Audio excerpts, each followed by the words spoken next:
প্রিয় বাংলাদেশ, আসসালামু আলাইকুম। আশা করছি সবাই ভালো আছেন। আপনাদের সাথে একটা গুরুত্বপূর্ণ বিষয় শেয়ার করব। অনেকেই ইনবক্সে অনেকেই ফোন দিয়ে বারবার জিজ্ঞাসা করতেছিলেন যে উগ্রবাদী হিন্দুত্ববাদের যারা আছেন, ভারতের বিজেপির দালাল যারা আছেন, আমাদেরকে যে উস্কানিগুলো দিচ্ছে, যে উস্কানিমূলক বক্তব্যগুলো দিচ্ছে, বাংলাদেশের অখণ্ডতা আর যে বিরুদ্ধে গিয়ে যে বক্তব্যগুলো দিচ্ছে, সেগুলোর ব্যাপারে আসলে আমাদের এখন করণীয় কি আছে, আমরা এই ব্যাপারে আসলে কি পদক্ষেপ নিতে পারি, আপনাদেরকে এই বিষয় নিয়ে কিছু কথা বলবো। কেউ যদি আমার কথা শুনে থাকেন, কেউ যদি আমার কথা বুঝে থাকেন, শোনা যায় কিনা, বোঝা যায় কিনা, কমেন্ট করে কেউ একজন জানাবেন। অল্প সময় কথা বলবো, আশা করছি কথাগুলো আমাদের আগামী দিনগুলোতে কাজে আসবে। তার আগে আমি আমার নিজের অবস্থানটা একটু পরিষ্কার করে নেই। আমাদের বাংলাদেশের এখন এই সময়, আমি অনেক আগে থেকেই বলে এসেছি যে আমাদেরকে আসলে একটু নিরপেক্ষ হতে হবে, এবং নিরপেক্ষ হয়ে আমাদেরকে কোনো না কোনোভাবে একত্রিত হতে হবে। এখন আমরা যদি মার না খেলে যদি একত্রিত না হই, তাহলে মায়ের অপেক্ষা করতে হবে। আর যদি মনে হয় যে না, আমাদেরকে আসলে দেশের স্বার্থে, দেশের মানুষের স্বার্থে যে কোনোভাবে জাতীয় ইস্যু নিয়ে একত্রিত হয়ে যেতে হবে, সেক্ষেত্রে আমাদের আসলে কোনো কারণ ছাড়াই একত্রিত হয়ে যেতে হবে। আমি ঈদের আগে একটা কথা বলেছিলাম, নাসিরউদ্দিন পাটোয়ারি ভাইকে নিয়ে একটা ব্যক্তিগত কথা বলেছিলাম যে নাসিরউদ্দিন পাটোয়ারি ভাই যেটা করতেছেন, ব্যক্তিগত মুভমেন্ট যেটা করতেছেন, সেটার জন্য তৃণমূল পর্যায়ের বেশ কিছু নেতাকর্মী মার খাবে, এটা তার বন্ধ করা উচিত। পরবর্তীতে দেখলাম যে 11 দলীয় সমাবেশে নাসিরউদ্দিন পাটোয়ারি ভাই ভালো বক্তব্য দিয়েছেন, তার নিজের অবস্থানটা আরও সুসংহত করেছেন, এবং সেই সাথে সাথে আমার মনে হয় যে এখন পর্যন্ত তৃণমূলের যারা আছে, এনসিপির তৃণমূলের যারা আছে, তারা অবশ্যই স্বস্তি বোধ করতেছেন। এই জন্য বলেছিলাম যে আসলে আপনারা যাই করবেন, যে নেতৃত্ব দেবেন, নেতৃত্বের জায়গা থেকে বিন্দুমাত্র ভুল করা যাবে না। এমন কোনো ভুল করা যাবে না যেটা করলে আপনার দেশের মানুষ, আপনার কর্মী, আপনার তৃণমূলের যারা আছে তারা মার খাইতে পারে। দেখেন, আপনাকে এই কথা মাথায় রাখতে হবে। আপনি যদি নেতৃত্ব দিতে চান, আপনি একা একা হিরো হইতে গেলে আপনি হিরো হতে পারবেন না, আপনি জিরো হয়ে যাবেন। আমাদের সব থেকে বড় দুর্বলতা হচ্ছে আমরা একত্রিত হইতে না পারাটা। এই জন্যে বলেছিলাম যে একত্রিত হতে হবে। আপনারা যেহেতু 11 দলের জোটে আছেন, 11 দলের জোটে থাকলে আপনাকে যেটা করতে হবে, আপনাদেরকে যেটা করতে হবে, আমরা গত সমাবেশটা খুলনা বিভাগীয় সমাবেশ দেখেছি, সেই সমাবেশে 10 লক্ষেরও অধিক লোক হয়েছে। এটা একটা ভালো দিক যে আপনারা একত্রিত হয়ে সভা সমাবেশ করতেছেন, ভালো লাগার মতো। আপনাদেরকে এখানে ডিম ছোড়ার কেউ নাই, আপনাদের এখানে ঢিল ছোড়ার কেউ নাই, আপনাদেরকে কেউ একটা কটুবাক্য করার কেউ নাই। বাংলাদেশ গণতান্ত্রিক দেশ, বাংলাদেশ গণতান্ত্রিক দেশ। এই দেশে আপনি অবশ্যই আপনি সমালোচনা করতে পারবেন, গঠনমূলক সমালোচনা। ভাই, কথা কি এখন শোনা যায়? একটু নেটের প্রবলেম আছে সম্ভবত। একজন জানাবেন কথা শোনা যায় কিনা। যেটা বলতেছিলাম, আপনারা দেখেছেন গত কয়েকদিন ধরেই শাহবাগ এবং টিএসসিতে বেশ কিছু হিন্দুত্ববাদী যারা আছে, আসলে এনারা চাচ্ছিলেন যে কিছু উস্কানি দিয়ে যেন দেশের ভিতরে একটা বিশৃঙ্খলা তৈরি করা যায়, এবং তারেক জিয়া রহমানের মালয়েশিয়া এবং চীন সফরকে কোনোভাবে বাধাগ্রস্ত করা যায়। আমরা একটা পদক্ষেপ নিয়েছিলাম যে আমরা একটা কাউন্টার কর্মসূচি করব। আপনারা দেখেছিলেন বাংলাদেশ আজাদ পার্টির ব্যানারে আমরা গুলশান অভিমুখে, আপনার ভারতীয় দূতাবাসের অভিমুখে আমরা গিয়েছিলাম, এবং সেখানে অনেক মানুষের, একদম বাংলাদেশের আপামর জনসাধারণের সাড়া পেয়েছিলাম, উপস্থিতির সংখ্যা ভালো ছিল, এবং আমরা এটা জানান দিতে পেরেছি যে আমরা জাতীয় স্বার্থে এক হতে পারি, এবং সেখান থেকে ভালো একটা মেসেজ আমরা বিশ্বমঞ্চে পৌঁছে দিতে পেরেছি। এবং ওই যে সমাবেশটা আমরা করলাম, আমরা মশাল মিছিলটা করলাম, আলোর মিছিলটা করলাম, এরপরে কিন্তু ভারতীয় মিডিয়াতে, একদম পুরো গদি মিডিয়াতে আগুন লেগে গেছে। আমাদের সব থেকে একটা জিনিস এখন মাথায় রাখতে হবে, বাংলাদেশে অনেকেই, অনেক বিশ্লেষণকারীরা বলবেন যে ভাই বাংলাদেশ দখল করতে চায়, ভারত এভাবে বাংলাদেশের প্রতি আগ্রাসন চালিয়ে অনেক কিছু করতে চায়, অনেক কিছু করে ফেলবে। আমাদের মনে হয় এই বিষয়গুলো নিয়ে আরেকবার ভাবা উচিত। গত 55 বছরে যদি আপনি একটু পিছনের দিকে তাকিয়ে দেখেন, ভারত বাংলাদেশের জনগণকে ভয় দেখানো ছাড়া আর কিছুই করতে পারবে না। এটা লিখে রাখেন। আপনারা এই বিষয়টা একেবারে লিখে রাখতে পারেন। বাংলাদেশের মানুষকে ভয় দেখানো ছাড়া বাংলাদেশের আর কিচ্ছু করার নাই, কিছু করতে পারবে না। আর আমরা যদি একত্রিত হয়ে থাকতে পারি, দেখেন, একত্রিত না হলে পরে আমাদের উপর আক্রমণটা খুব সহজ হয়ে যাবে, আমাদেরকে ভয় দেখানোটা সহজ হয়ে যাবে। আজকে আমাদের যারা নেতৃত্বের জায়গায় থাকেন তারা যদি উল্টাপাল্টা কথাবার্তাগুলো বলে, সঠিক দিক নির্দেশনা না দিয়ে, কাউন্সিলিং না করে কথাগুলো বলতে থাকেন, এবং এভাবে কথাগুলো বলতে গিয়ে যদি তৃণমূল পর্যায়ের কেউ মিনিমাম আক্রমণের শিকার হয়, থানায় গিয়ে মার খাইতেছে, এরকম যদি হয়, কিংবা তৃণমূল ভয় পেয়ে যাচ্ছে, আপনার টিমটা কখনোই দাঁড়াবে না এবং আমাদের একত্রিত হওয়াটাও হবে না। রাম মন্দির নিয়ে যেটা হয়েছে সেটা ওখানে আমরা যথেষ্ট ভালোভাবে খোঁজ নিয়ে দেখেছি যে 50 ফুটের উপরের যে কোনো স্থাপনা গড়তে গেলে যেখানে বিভাগীয় কমিশনারের বিভাগীয় কর্তৃপক্ষের অনুমোদন নিতে হয়, সেখানে 80 ফুটের উপরের মূর্তিগুলো গড়ার জন্য আসলে কার কার কাছ থেকে তারা পারমিশন নিয়েছেন, বুয়েটের আর্কিটেকচারের ইয়ে থেকে ওনারা পারমিশন নিয়েছেন কিনা, পরিবেশ থেকে এনওসি নিয়েছেন কিনা, আমরা এই ব্যাপারগুলো যখন খোঁজ নিতে গেলাম দেখলাম যে ওনারা কোনো জায়গা থেকেই, আপনাদের জানা থাকার কথা যে বাংলাদেশে 5 তলা বিল্ডিং করতে যান, এমনকি বিল্ডিং না করেও যদি আপনি একটা মোবাইলের টাওয়ার গড়তে যান, সেক্ষেত্রে কিন্তু আপনাকে অবশ্যই পরিবেশের ছাড়পত্র নিতে হবে এবং অবশ্যই সংশ্লিষ্ট বিশেষজ্ঞদের পরামর্শ এবং নকশা মেনে আপনাকে করতে হবে। সেখানে কোনো কিছুর কাগজপত্র তারা এখন পর্যন্ত দেখাতে পারে নাই। দেখেন, রাম মন্দির হবে এটা নিয়ে আমাদের আসলে মাথা ব্যথার কিছু নেই, কিন্তু সমস্যাটা শুরু হয়েছিল 1992 থেকে। 1992-তে কি হলো, বাবরি মসজিদটা একদম সেনাবাহিনী, পুলিশ উপস্থিত থেকে বাবরি মসজিদটা একদম ধুলোর সাথে মিশিয়ে দেওয়া হলো। সেখানে অভিযোগটা কি আনা হয়েছিল যে এই জায়গাটা হিন্দুদের জায়গা। যখন 200-300 বছরের ঐতিহ্যবাহী মসজিদ ভেঙে দেওয়া হলো এবং সেটা আদালতে প্রমাণ করতে পারে নাই আজ অবধি যে ওটা হিন্দুদের জায়গা ছিল। পরবর্তীতে মসজিদ যখন ভাঙার দরকার হলো, মন্দির যখন ভাঙার, মাদ্রাসা যখন ভাঙার দরকার হলো, তারা এখানে একটা ধর্মীয় অনুভূতিকে নিয়ে আসলো কি যে ওই মসজিদের নিচেই শিবলিঙ্গ পাওয়া গেছে, এবং এইভাবে করে প্রায় 1000-এর উপর মসজিদকে ভেঙে দেওয়া হয়েছে। দেখেন, আমরা ছোটবেলা থেকেই ধর্মীয় অনুভূতি নিয়ে আমাদের দারুণ একটা স্পষ্ট জায়গা আছে। এটা হিন্দুদের ভিতরেও থাকতে পারে, তাদের ধর্মীয় বিষয়গুলো তারা অনুভূতির সাথে পালন করবে, এখানে আমাদের কিছু করার নেই। কিন্তু আপনি যখন ধর্মীয় অনুভূতি নিয়ে কোনো সরকারকে ক্ষমতায় থাকতে দেখবেন, সরকার সবকিছু হারিয়ে যখন ধর্মীয় অনুভূতি কাজে লাগিয়ে তারা আগে চলতে চায়, তখন কি হয়, এই ভারতবর্ষেই কিন্তু 200 বছর ইংরেজরা শাসন করতে পেরেছিল শুধুমাত্র ধর্মের, জাতি এগুলো ভাগ করে। আজকে কি হচ্ছে যে ঠিক সেই ধর্মের বিভেদটা তৈরি করেই আজকে মোদী সরকার ক্ষমতায় থাকতে চাচ্ছে। আমি আমেরিকাতে দেখেছি, লন্ডনে দেখেছি, আমার সামনে অনেক এরকম ভিন্ন দেশ থেকে ভিডিও এসেছে যে ভারতীয়রা সেখানে নাম কীর্তন করছেন, সংকীর্তন করছেন, এবং অনেক বিদেশি নাগরিক, তারা বুঝুক বা না বুঝুক, তারা কিন্তু সেই কীর্তনের সাথে তাল দিচ্ছে না। আমরা দেখেছি যে তারা এইভাবেই প্রচার প্রচারণা করেছেন, ধর্মের যে সৌন্দর্যটা তারা এটা বিদেশের মাটিতে প্রচার করেছেন। কিন্তু কিছুদিন পরে কি দেখলাম, যখন গরুকে মা বানিয়ে ফেলা হয়েছে এবং মুসলিমদের উপর টার্গেট করে কিলিং করা হয়েছে, এখন আমেরিকার মতো জায়গায়, লন্ডনের মতো জায়গায় ভারতীয়দের পতাকা ফুরিয়ে ফেলা হয়, ভারতীয়দেরকে অপদস্থ করা হয়। দেখেন, এগুলো কেন হয়েছে? কারণ এইটা হচ্ছে মোদী সরকারের ব্যর্থতা। তারা এই ব্যর্থতা ঢাকতে গিয়ে গত নির্বাচনে তারা জোট করে ক্ষমতায় এসেছে। আপনারা এই ব্যাপারটা নিশ্চিত থাকেন, আমি নিশ্চিত করে বলতেছি, আগামী নির্বাচনে মোদী সরকার কোনোভাবেই আর ক্ষমতায় আসতে পারবে না। যখন ক্ষমতায় আসতে পারবে না, বাংলাদেশের সাথে অবশ্যই কংগ্রেস সরকারের দারুণ একটা সম্পর্ক হয়ে যাবে। এটা তো গেল আমাদের মন্দিরের ব্যাপারটা।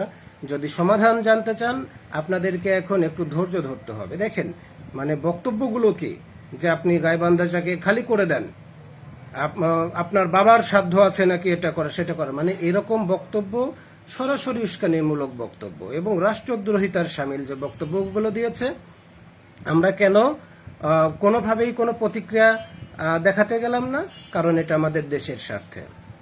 আমরা যদি এখন ইচ্ছে করি, আমরা এখন ইচ্ছে করলে পরবর্তী কর্মসূচিতে বাংলাদেশের যতগুলো দূতাবাস আছে প্রত্যেকটা দূতাবাসের ইট খুলে নিয়ে আসতে পারি, কিন্তু আমরা এটা করব না। কিসের জন্য? বাংলাদেশে এই মুহূর্তে স্থিতিশীলতা প্রয়োজন। অনেক সাধারণ হিন্দু ভাইদের সাথে আমাদের কথা হয়েছে, তারা শুধুমাত্র এই কথাটা জানতে চাচ্ছে যে এখানে স্বার্থটা কার।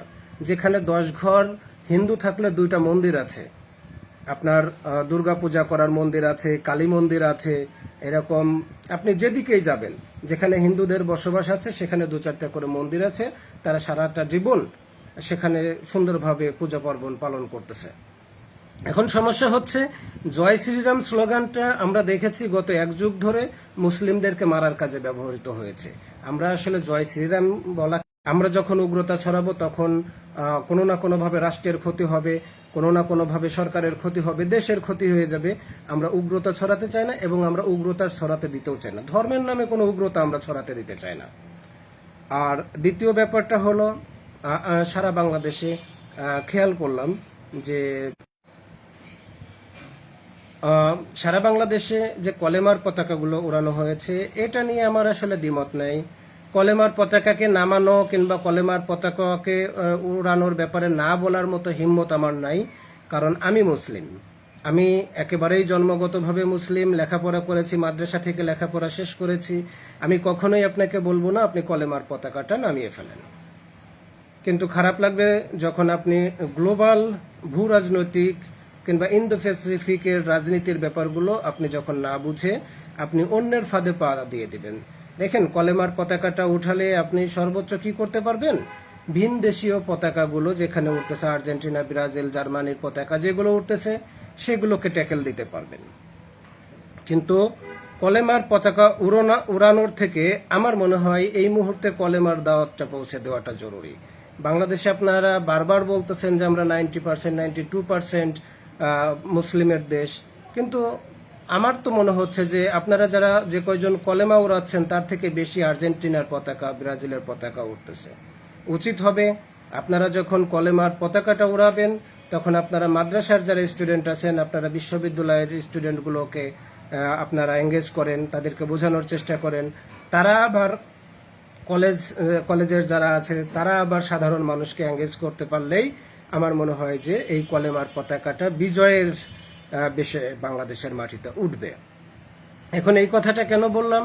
যখন ভারতীয় হাই কমিশনে আপনার ইসরায়েলি হাই কমিশন বলে ফেলে যে পাকিস্তান এবং বাংলাদেশে হামাসের উপস্থিতি আছে, এই ব্যাপারে তাদের কাছে তথ্য আছে, এবং আমাদের বাংলাদেশে কলেমার পতাকাটা উড়ানোটাই মনে হয় যে তাওহিদের মূল পরিচয় হয়ে দাঁড়ায়, তাওহিদের বাণী ছড়ানোটা মনে হয়ে যায়, তখন মনে হয় যে আমাদেরকে কিছু বিষয় একদম ভেবে চিন্তে আগানো দরকার।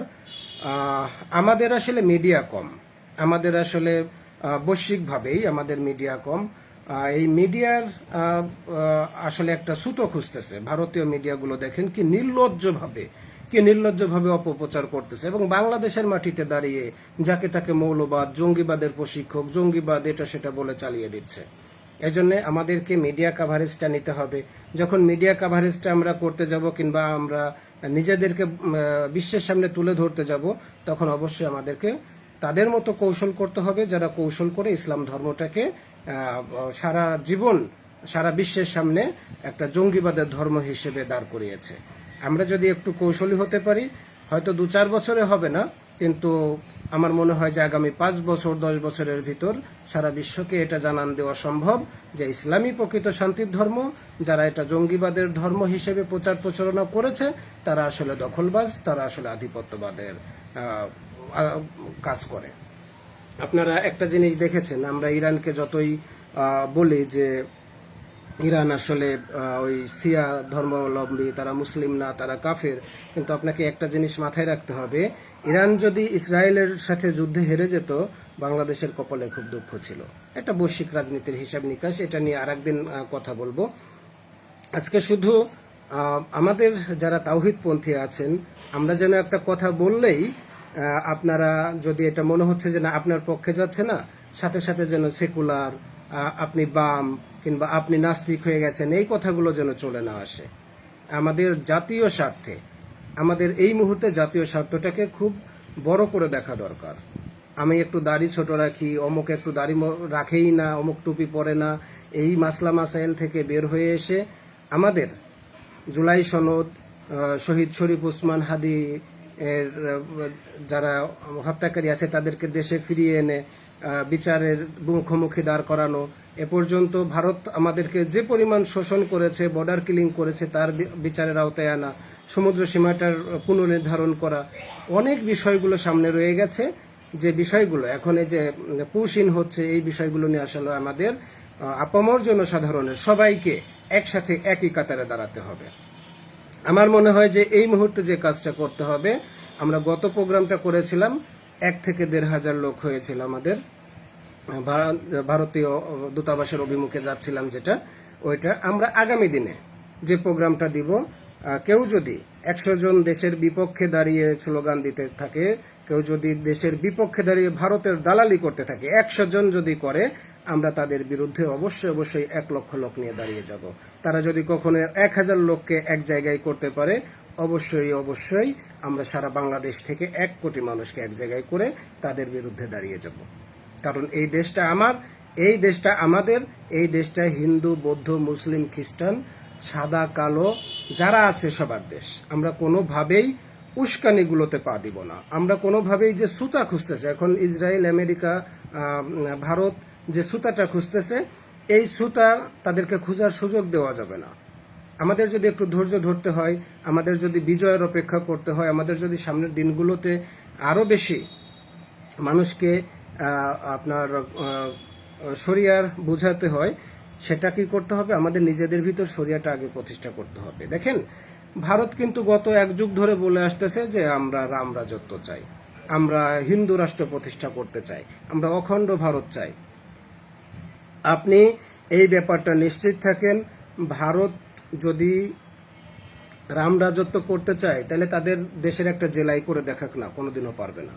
তাদের নিজেদের ভিতর যতটা বিভেদ তারা তৈরি করে রেখেছে, ধর্মীয় বিভেদ, উচ্চ বংশ নিম্ন বংশের যে বিভেদটা করে রেখেছে, তারা কোনোদিনও সেটা করতে পারবে না। আগামীর রাজনীতিতে আপনাকে যে পরামর্শ দিচ্ছে কিংবা আপনাকে যে নেতৃত্ব দিচ্ছে,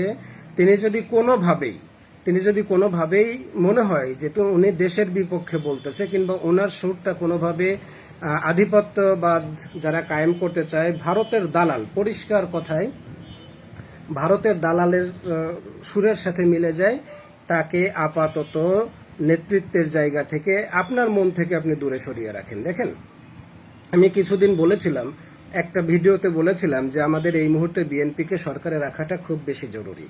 কেন জরুরি? কারণ এই মুহূর্তে বিএনপি ছাড়া আমাদের কাছে কোনো অপশন নাই। এখন বিএনপিকে যদি আমরা 2টা বছর দাঁড় করিয়ে রাখতে পারি, তাহলে কি হবে? বিএনপি সরকার যদি দাঁড়িয়ে যায়, এর মাঝে জামাত ইসলামের যতটুকু গরমিল আছে, নিজেদের অভ্যন্তরীণ বিষয় থাকতে পারে, রাজনৈতিক বিষয় থাকতে পারে, আপনার পররাষ্ট্র বিষয়ক ব্যাপার থাকতে পারে, তারা কি করবে? তারা শক্তিশালী একটা অবস্থান 2 বছরের ভিতর নিয়ে নিতে পারবে। আর এই 2 বছরে মিনিমাম আওয়ামী লীগ ফেরার যে সম্ভাবনাটা তৈরি হয়েছিল, এটা 50 বছর পিছিয়ে যাবে।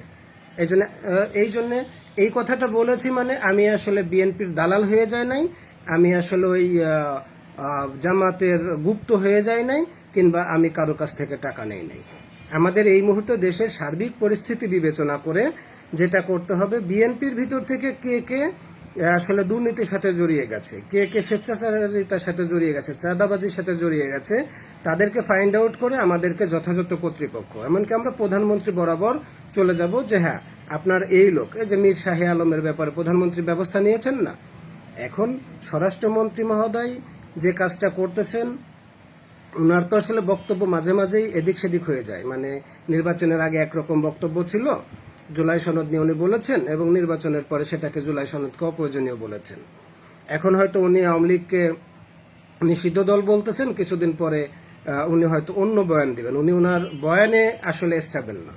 এই জন্য বলেছিলাম যে আমাদেরকে আসলে এই স্বরাষ্ট্রমন্ত্রীকে দিয়েই কাজ করিয়ে নিতে হবে। যেমন আমরা সম্ভবত প্রধানমন্ত্রী সফর শেষ করে আসলেই সামনের মাসে আমরা একটু হাইকোর্টে যাব এবং স্বরাষ্ট্রমন্ত্রীর কাছে জানতে চাইব হাইকোর্টের মাধ্যমে যে অস্ত্রগুলো কেন উদ্ধার করা হচ্ছে না, খুনগুলো যে পরিমাণ বাড়তেছে তার বিরুদ্ধে তিনি কি ব্যবস্থা নিচ্ছেন, এবং সেই সাথে সাথে যাদেরকে ফাঁসির আসামি করা হয়েছে, আদেশ দেওয়া হয়েছে, তাদেরকে কেন ফাঁসির আদেশটা কার্যকর করা হচ্ছে না। আজকে তো রামিসা হত্যার 1 মাস পার হয়ে গেল, প্রধানমন্ত্রী নিজে কথা দিয়েছিলেন যে 1 মাসের ভিতর ফাঁসির রায় কার্যকর করা হবে। সেটা হয়েছে কিনা, যদি না হয়ে থাকে কেন হয় নাই, সেই ব্যাপারগুলো আমরা জানতে চাইব। আপনাদের কাছে করজোরে একটা রিকোয়েস্ট থাকবে, মিনতি করে একটা কথা বলবো। দেশের পরিস্থিতি ঠিক সেরকম আছে যেরকম আমরা চাচ্ছি, আমাদের মাথার উপর ঠিক সেরকম একটা শাসক আছে, আমরা যেরকম মানুষ সেরকম একটা শাসক আল্লাহ নিয়োগ করে দিয়েছে। এই দোষটা আমাদের ছাড়া আর কারোরই না, এই দোষটা আমাদের, এই দোষটা অবশ্যই আমাদের। আমরা যতদিন না পরিবর্তন হতে পারবো ততদিন পর্যন্ত আল্লাহ আমাদের উপর সেই রকম একটা শাসক দিয়ে রাখবেন যেরকম চরিত্র আমাদের। কথাগুলো নিতে একটু কষ্ট হবে। আর যারা শরিয়া আইন চান, আমি একটা কমেন্টস করেছিলাম কোথাও একটা জায়গায় যে আপনাদের আসলে জ্ঞানটা সুদূর প্রসারী কিন্তু একপাক্ষিক। আপনারা কোরআন হাদিস শরিয়া সম্পর্কে খুবই ভালো বুঝেন, এটাতে কোনো সন্দেহ নাই। কিন্তু আমি একটা প্রশ্ন করেছিলাম যে যারা এখন খুন, ধর্ষণ, বিভিন্ন চাঁদাবাজি, অন্যায় অপরাধ করছে, তাদেরকে কি বিচারের আওতায় আনার জন্যে আমরা প্রচলিত আইনের অধীনে বিচারের দাবি তুলব, নাকি আমরা সেই পর্যন্ত অপেক্ষা করব যে পর্যন্ত না শরিয়া আইন প্রতিষ্ঠা হচ্ছে? আমার কথাটা বুঝতে পেরেছেন? আমি প্রশ্নটা ক্লিয়ার করেছি। যদি প্রচলিত আইনেই আমরা এখন বিচার চাই এবং এই ব্যাপারে আন্দোলন সংগ্রাম করে যাই এবং মজলুমকে যদি তার ইনসাফ পাইয়ে দিতে চাই, তাহলে কি করতে হবে? আমাদেরকে প্রচলিত আইনেই তাদের বিচারটা কার্যকর করার জন্য আন্দোলন করতে হবে। শরিয়া আইন যেদিন প্রতিষ্ঠা হবে সেদিন তো শরিয়া আইনেই হবে। এই জন্য কি করতে হবে? আপনাদেরকে প্রচলিত আইন কানুন সম্পর্কে যথেষ্ট ভালো ধারণা রাখতে হবে। বাংলাদেশে অবশ্যই এখন পর্যন্ত 400-এর উপরে আপনার মুসলিম পারিবারিক আইন, সম্পত্তি বন্টন, নারী শিশু নির্যাতন দমন আইন এবং দ্বন্দ্ববিধি, কার্যবিধি, সাক্ষ্য আইনের ভিতর দিয়ে 400-এর উপরে আইন আছে যেগুলো শরিয়াতের সাথে সামঞ্জস্যপূর্ণ। এইগুলো আপনাদের একটু জানা দরকার, একটু বোঝা দরকার, এবং যারা বুঝে এই ব্যাপারে তাদের সাথে সবসময় একটু পরামর্শে থাকা দরকার, টাচে থাকা দরকার, তাহলে সবকিছু ক্লিয়ার হয়ে যাবে। তাহলে মূল ব্যাপারটা যেটা দাঁড়ালো সেটা হলো আগামী দিনের যে কর্মসূচি আমাদের হচ্ছে, এই কর্মসূচি আমরা একই সাথে করব। আমরা যে মতের হই, যে আদর্শের হই, আমরা যে কোনোভাবে আকীদাগত পার্থক্য থাক, আমাদের জাতীয় ইস্যুতে, দেশের ইস্যুতে আমরা একই প্ল্যাটফর্মে দাঁড়িয়ে আমরা যে যাক, আপনি আমাকে ডাক দিলে আমি চলে যাব, আপনাকে যদি আমি ইনভাইট করি, আমি যদি আপনাকে দাওয়াত করি, আপনি চলে আসবেন। আমাদের এখন মূল কাজ হচ্ছে দেশের জাতীয় স্বার্থে একই কাতারে দাঁড়িয়ে যাওয়া। এই জন্যে সবার কাছে রিকোয়েস্ট থাকবে, আগামী দিনগুলোতে আমাদের কর্মসূচির প্রতি একটু লক্ষ্য রাখেন। যদি মনে হয় যে না এই কর্মসূচিগুলো ভালো, এই কর্মসূচিগুলো সামনে এগিয়ে নেওয়া যায়, আপনারা আমাদেরকে পরামর্শ দিবেন। আমরা ইন্ডিভিজুয়াল কোনো মুভমেন্ট আর করতে চাই না। আপনাকে নিয়ে আমি বারবার আমার ভিডিওতে বলেছি, আমি আপনাকে নিয়ে আগুনে ঝাঁপ দিতে চাই না। বিপ্লবীদের মার খাওয়ার শেষ সময় ছিল আপনার 36শে জুলাই পর্যন্ত। এরপরে বিপ্লবীরা কেন মার খাবে? 18 থেকে শুরু হয়েছিল, এর আগে আপনার নিরাপদ সড়ক আন্দোলন থেকে শুরু হয়েছিল। আমরা গতটা 16 বছরই তো মার খেলাম। এখন যদি আবার নতুন করে যদি মার খেয়ে আমাকে নেতা হতে হয়, তাহলে তো মার খেতে খেতে আগামী প্রজন্মেরও চলে যাবে। এই জন্য না, আমাদেরকে হাদি ভাই যে কথাটা বলে গেছে যে আমাদেরকে যোগ্যতার সাথে দাঁড়াতে হবে, আমাদেরকে আগামী দিনগুলোতে বিপ্লব করতে হবে, বুদ্ধিভিত্তিক বিপ্লব। দুটো কারণে আমরা মার খেতে পারি। একটা হলো যে অসম্পূর্ণ যে বিপ্লবটা রয়ে গেছে, এই বিপ্লবটা সম্পূর্ণ করতে গেলে এখন আপনাকে যোগ্যতা নিয়ে সবাই একত্রিত হয়ে দাঁড়াতে হবে। তাহলে কি হবে? অসম্পূর্ণ বিপ্লবটা আমরা একদম সম্পূর্ণ করতে পারবো। আর দ্বিতীয়টা হলো, আমরা যদি আবার এক কাতারে না আসতে পারি, আমরা যদি যোগ্যতা নিয়ে রাস্তায় দাঁড়াতে না পারি, আমরা যদি বিক্ষিপ্তভাবে এভাবে চলাফেরা করি, তাহলে আমাদের উপর ভয়ঙ্কর রকম একটা গণহত্যা অপেক্ষা করতেছে। এটা আপনাকে মাথায় রাখতে হবে। এই জন্যে আপনি সিদ্ধান্ত নেবেন, আপনি কি করবেন। আপনি এখন একত্রিত হয়ে কাজ করতে চান, নাকি আপনি ভয়ঙ্কর গণহত্যার শিকার হতে চান? দেখেন, আমাদের শত্রুদের কমন একটা সূত্র আছে, সেটা হলো তারা যখন মারবে আপনাকে, তখন আপনার বাচ্চাকে মারবে, আপনার পরিবারের সমস্ত লোককে মারবে। আপনি গাজার দিকে তাকিয়ে দেখেন না, ওই ছোট ছোট বাচ্চাদেরকে আগে মারা হয়েছে, কারণ বলা হয়েছে যে এই বাচ্চাগুলো বড় হয়ে একদিন যুদ্ধ হবে। এই জন্য আপনার শত্রু যখন কমন শত্রুকে বেছে নিতে পেরেছে, আপনাকেও কমন শত্রুর শক্তি সম্পর্কে বুঝতে হবে, তাদের আক্রমণের ধরন সম্পর্কে বুঝতে হবে, আমাদের বাংলাদেশের ভিতর কিভাবে ষড়যন্ত্রের জাল বুনে সেটা বুঝতে হবে। এগুলো বুঝেই আপনাকে আগাতে হবে, না হলে এই জাতির চরম ক্ষতির মুখে পড়ে যাবে। আগামীর ভবিষ্যৎটা, আগামীর বাংলাদেশটা চরম, ওই যে সিপাহী বিপ্লবের পরে হাদি ভাই বলেছেন না, সিপাহী বিপ্লবের পরে যেভাবে আমরা মার খেয়েছি, যেভাবে বিপ্লব ধূলিসাৎ হয়ে গেছে, সেটা আমাদের জন্য অপেক্ষা করতেছে। এই জন্য আপনাদেরকে শুধু বলবো যে যে কোনোভাবেই আমাদেরকে আবার একত্রিত হতে হবে। কোনোভাবেই এখন আর ভুল করা যাবে না। আপনার একটা ভুলের কারণে আপনি নেতৃত্ব দিতে চান, অথচ আপনি বারবার ভুল করতেছেন। আপনি নেতৃত্ব দিতে চান, আপনি ইন্ডিভিজুয়াল মুভমেন্ট করতেছেন, এখানে যে ডিম খাচ্ছেন, ওখানে যে ইট খাচ্ছেন, পরের দিন তো গুলি করে দিবে, অমুককে পুলিশে ধরে নিয়ে যাচ্ছে, থানার ভিতর পিটাচ্ছে। না, এগুলো আর করা যাবে না। আপনার একজন ব্যক্তিকে যখন পুলিশ কোনো না কোনো ভাবে গ্রেপ্তার করবে, পুলিশ যদি আইনি ব্যাখ্যা দিতে না পারে, সারা বাংলাদেশ অচল হয়ে যাবে। যদি তা না হয় তাহলে আপনার বুঝতে হবে যে আপনার এই সংস্থাটা আর দাঁড়াবে না। এই জন্যে আমাদের আগামী দিনগুলোতে কাঁধে কাঁধ রেখে কাজ করতে হবে।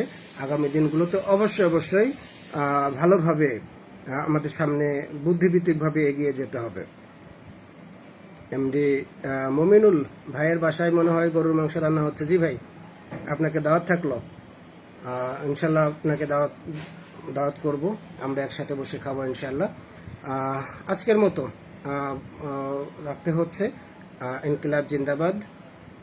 সবাইকে শুভরাত্রি। আসসালামু আলাইকুম।